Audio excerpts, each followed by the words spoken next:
December, so we're at the beginning always in our festival here of the beginning of the peak of eagles. About this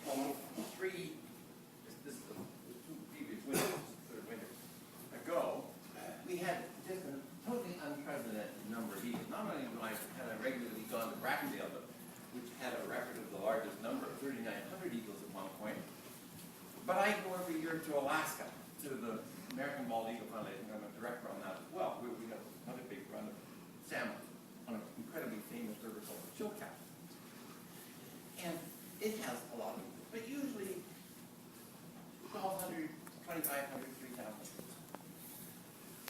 3,000. All along the coast in the last few years, there has been great decreases in the number of salmon coming out of the ocean to go up the river. I'm not just talking about our rivers, I'm talking about the Alaska River, the mid-central British Columbia River, and so on.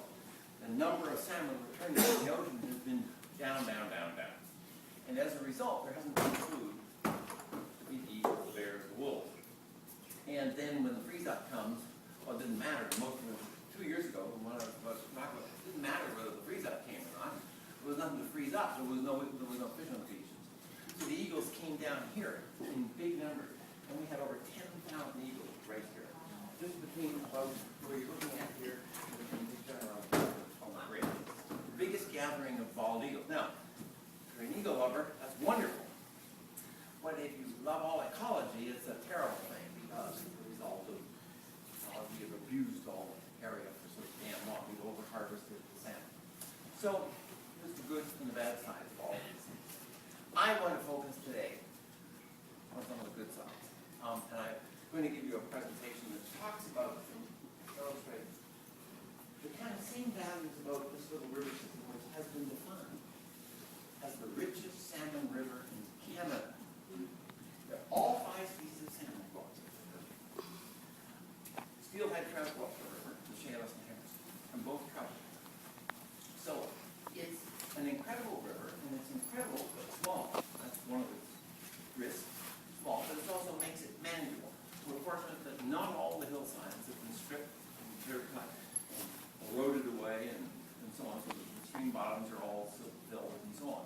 And we have almost no agriculture and no industry in our headwaters. And as poor Thor and his river of Squamish and Brackendale found out, we are also really fortunate. We don't have bloody trains running along the edge of the rivers and dumping cars of poison into these rivers, cutting off the salmon. So we got a real treasure right here. And if you're out on the river's edge and you look up, there's this hill here, and it goes down to a bit of a valley. That's the valley out of which the Chehalis River flows. And all this out here, which is bushy, then it's open and it becomes open ground. This is what they call the alluvial fan, where all the gravel washed out of that valley and out here. And the water cutting through these gravel bars, these channels are where all these salmon spawn. So it's a very rich area for salmon. If you go to some of the walking spots, either right here or Eagle Point, which is actually about 100 yards from here, but it's like this next fence, where they have another tent set up as well, you will see there's hundreds of salmon right beside the tent down there, all spawning right there right now. And that's the food for the eagles. So it's that richness. It's the fact that we have a good headwater, pure water. It nourishes the young salmon to fry, first the egg to fry, and it invites them all back. And then when they die, they feed the bears. We don't have a lot of bears here, but there are certain bears. We don't have a lot of wolves here, but it feeds the coyotes. And it feeds our biggest concentration of eagles. So that richness, I want to show you about how that happens along our coast generally, how this river, like all the other rivers, do go out to the sea, and what it is that, why we want to, well, probably why you're here. You want to enjoy this, you want to see this research. So I'll sit down. I'm going to have to turn my back to you, but I'm going to shout. Some of you can't hear me, you just have to say louder, because I know that when my wife doesn't hear me, I understand. I know you just shout louder and louder and louder. So,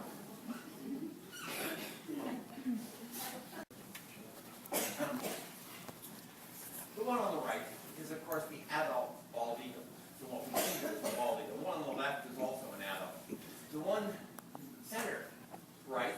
is a near adult. It's in the, this was shot in the middle of winter, so it's like 4 years and 5, 6 months old.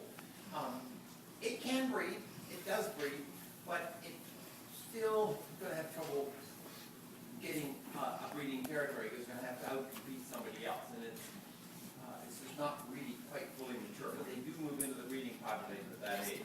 And the one on the center left is actually one phase of the juvenile. They go through 4 years, quite different brownish plumages to get to that. It's another subject. This is one of my favorite branches. Every time I go there, there's 3 or 4 eagles sitting on the same branch. So I keep taking their picture. I think they get there knowing they will. Now, you want to be thankful. We have a bit of rain. We can get snow this year. But we can. And it does make it to attend. Not by the eagles, but. And that's what they're here for. This is a group of spawning sockeye. All the salmon, as I've said, are here in this river. We have a couple of areas where there's a lot of sockeye here. One of them is an artificial spawning area, and it's up what we call Weaver's Creek here. And so there's our big, huge artificial channels. It's really fascinating because normally, after salmon fry hatch, they go downstream into a lake, so that the adults have migrated through a lake and into a river to spawn. In this case, the fry come down the Chehalis system into the Harrison, but there's no lake below them. So they now turn around and do something rather unusual. They swim upstream 7 kilometers to get into Harrison Lake, and where they spend the next year in bed. There's a nice couple. Lots of great fish here. Lots of great fish. This is my other favorite area. This is not here. This is the Chilkat in Alaska, but it is. Alaska's in the foreground, Canada's in the background. That's the Yukon Mountains, and up toward the St. Elias Range. So a marvelous area, highly vulnerable, one of the best salmon rivers in Alaska, but highly vulnerable to Canadians because we want to put in a couple of naturally big mines up there and destroy the river and downstream the salmon habitat. But Canadians are good at doing that all over the world. We are one of the world's best destroyers of habitat. It doesn't matter whether it's here in Canada or whether we're in South America or China or Indonesia. Canadians excel in destroying habitat. Another shot. Typical. I mean, if that wasn't snow today, that would have been a shot from across here. What time of year was that in Alaska? That was this week. Yeah. Well, actually, normally the Alaska Festival was the week before this one, and I'm usually there before I'm rushing back to do the week here. But this year, they changed theirs because they had an election last week. They changed their festival to being this week, and I can't be in both places, so my favorite here. So I'm here. Well, it's that rich, those mountains, that water, the rain, the snow, and it melts, and it comes down those little valleys.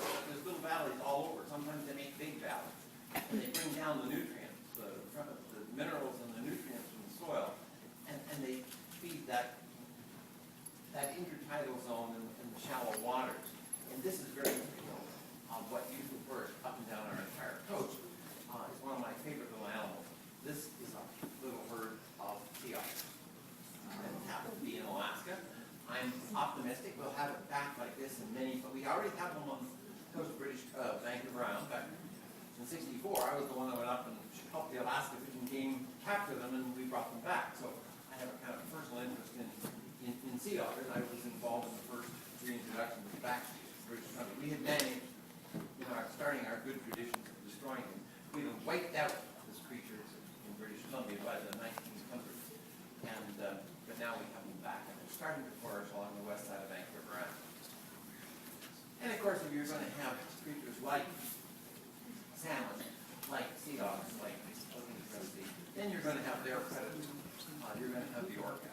And whether they're fish-feeding orcas or whether they're mammal-killing orcas, they're quite different populations or even being scientifically defined differently today. If you eat fish, you're one kind of an orca and you speak one language, and if you're a mammal-killing orca, you speak a different language, and you look quite different, and we now learn to tell them apart.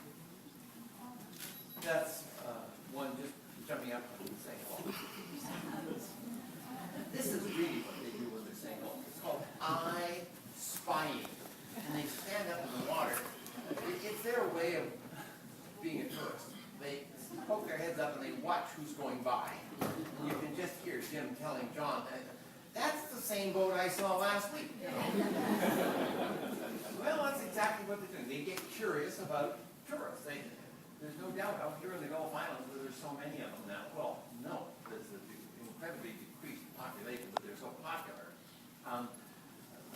Everybody knows everyone. Every orca in the country is known individually by name and number. Everyone has been identified, and we know where each one goes. But everyone has an individual pattern on their back, natural pattern, and it's unique, and so they're all identified.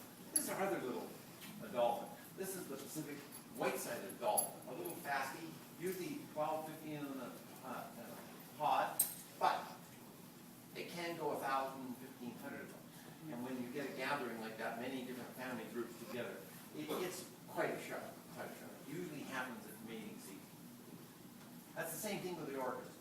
You get the big numbers when they're all the AKL pods, for example, on the inside, when they get together for mating. And a couple of years ago, Mary and I were out, and we were told when we went out at noon, you may be in for a treat. Well, we were. We got to see 82 of the 84 JKL pods all together. They were having a little bit of a mating party. Because every pod is a family, they can't mate within the family. So they have to get together and the males mate with females in adjacent families. And that's the other behemoth of our coast. Living again off the richness of what comes down these rivers. This is a humpback, and this is from a group of them. By the way, these are not all my photos. They're most of them from various volunteers of the Hancock Wildlife Foundation that support our webcams and our tower cams out here, or the river cams. And I hate to say it, I forgot. Oh, this is the other great beast of the coast. If you're out on the outer coast, or even on the inside now, there's a number of places where you can see this character haul out. It's the Steller's sea lion. Big males, 2,000 pounds. This is not an animal to be messed around with. They're territorial. The big males at the breeding season have harems. So if you want to be part of a harem, okay, but you've got to follow his rules. And if you're going to be a challenger, then you're going to get to have to fight 2,000 pounds. And he's got 2.5 range long canine. And they used to kill people every year in California, the very southern part of the range, because there was a place where you could walk in California out intertidally into a breeding colony. And people used to think, oh, isn't that nice circus seal? No, it is not the circus seal. The circus seal is the California sea lion, and the females, which are the circus animals, are only 100 pounds. He's 2,000 pounds. And so it's a different animal, and when they're very aggressive, which they are, and they want to defend their territory, they can outrun them. So we would often grab people who were running away by the backside, pick them up, shake them a few times, and the person would go that way, and 4 or 5 pound hunk of their backside would go the other way, and the people would bleed to death. So they're not beasts. That's the California sea lion. I actually, way back in 1967, had the first record of this creature in British Columbia. Now, if you go along places like around Victoria and Nanaimo, there's in Barkley Sound, there's places where it's all out by the thousands. They have moved into our waters. Again, one of these kind of subtle signs that some people, somebody did yesterday, that they didn't believe in climate change. There are all sorts of idiots in the world. And people who don't understand climate change, I can only put them in the class as being some kind of idiot, because, we may not understand what causes all of climate to change, but the fact that there is very serious climate change going on is so obvious to anybody who's ever traveled this coast. Many of the glaciers that I went to as a younger biologist in the 60s, the glaciers marched back up that valley 20 miles in my lifetime. 20 miles. Well, every valley, all but about 2. There's only about 2 or 3 glaciers that are advancing, but they're thinning.